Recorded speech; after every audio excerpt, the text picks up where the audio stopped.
With the days getting cooler, there's nothing like the warmth of a nice fire. And to make it even better, you gotta make s'mores. Nutty graham cracker, gooey marshmallows, and rich dark chocolate. What more could you want? Well, how about a s'mores beer to go with it?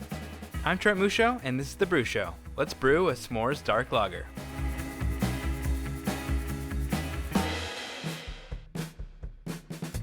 Dark lager has been on my list for some time now. I love a good crisp beer, but also to add in some roasty and slightly chocolate flavors is really where it's at for me. And when thinking of those flavors, I couldn't stop thinking about how a s'more would fit perfectly into this beer.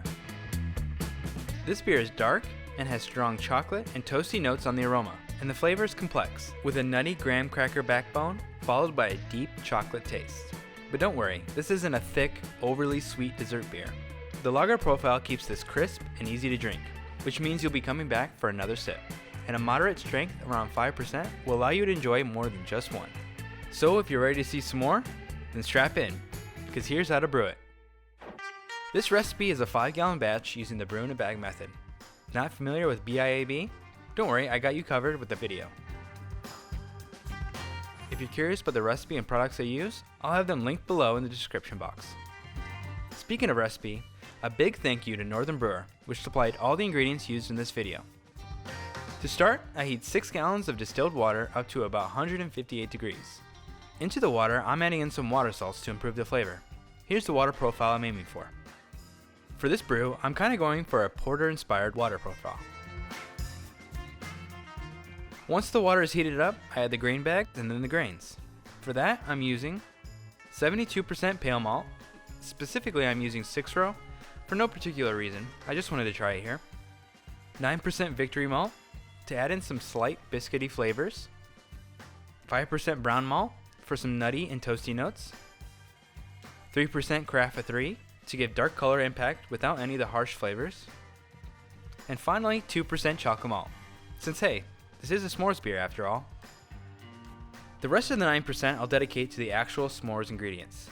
Graham crackers, marshmallows, and dark chocolate. Yep, all three are going into this beer. I plan to mash at 152 for 45 minutes. I start by adding in the grains, and then the s'mores ingredients. I just had to toss in a whole s'mores for good measure. And then a single sleeve of graham crackers, crumbled up.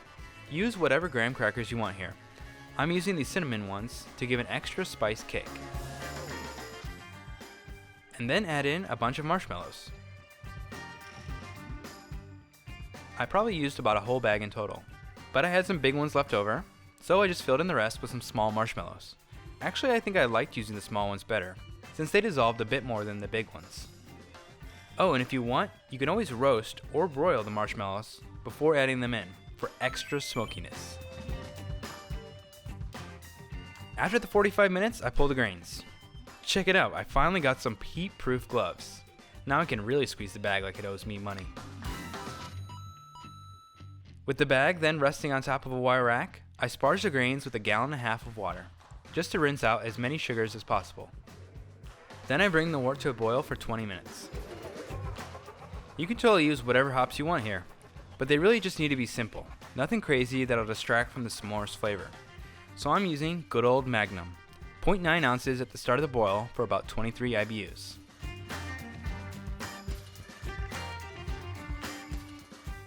And then 5 minutes later, I add in the wort chiller. Lastly, at the end of the 20 minutes, I turn off the boil. Now it's time to add in the final ingredient, chocolate. I'm adding in 1 whole bar, chopped up. When choosing your chocolate, you want to get the really dark stuff, like this 90%, which is really easy to find at most stores. Regular milk chocolate has fat in it, which can lead to some issues with head retention and mouthfeel. You could also use cocoa nibs, which is chocolate in a more pure form. But something like 90% is close enough and will do just fine here. Also keep in mind that the dark stuff is bitter, so don't overdo it.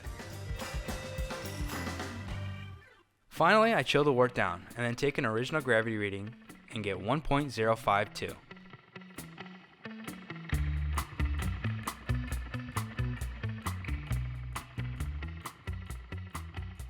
For yeast, I'm using L'Allemande Diamond Lager yeast.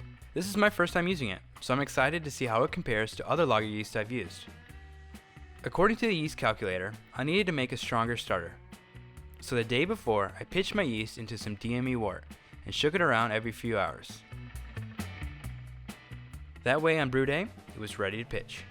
Since I'm not familiar with this diamond lager yeast and its ability to ferment at warmer temps, I'll ferment this one per package recommendations, which happens to be between 50 and 59 degrees Fahrenheit. In order to do that, it helps to have a way to keep your beer cool. Using a chilling coil like this one from Manville, a temp controller, a submersible pump, and a nice ice cooler makes this no problem. Just set the desired temp and load up the cooler with some ice. All you have to do is swap new ice or ice packs every day or so. I let this baby rock for 7 days.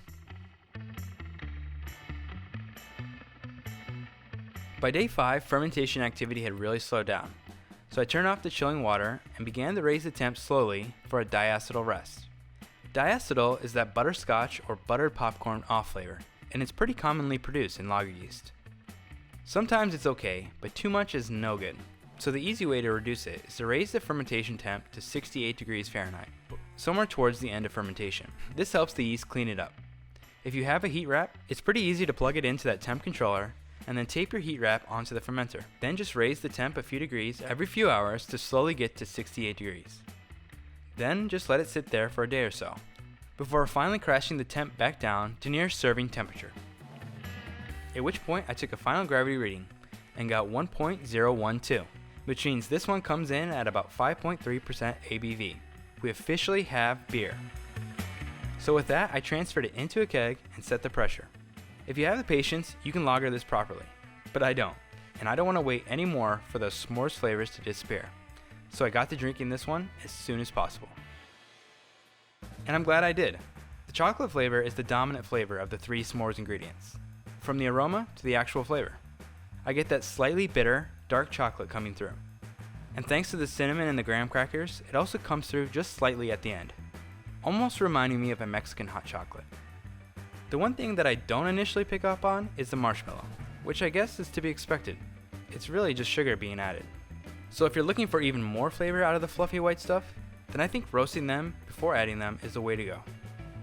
Although the malts here do plenty to give the impression of a toasty, slightly burnt flavor, so go easy on that. Overall, I'm really pleased with how this came out, and I'm excited to be sipping on this for the coming weeks of winter. If you got any inspiration out of this one, be sure to hit the like button. And if you do brew it, be sure to let me know on Instagram or on the Discord server. I always love seeing your creations. Thanks for watching, cheers, and happy brewing. Oh, and here's some more videos for you to check out.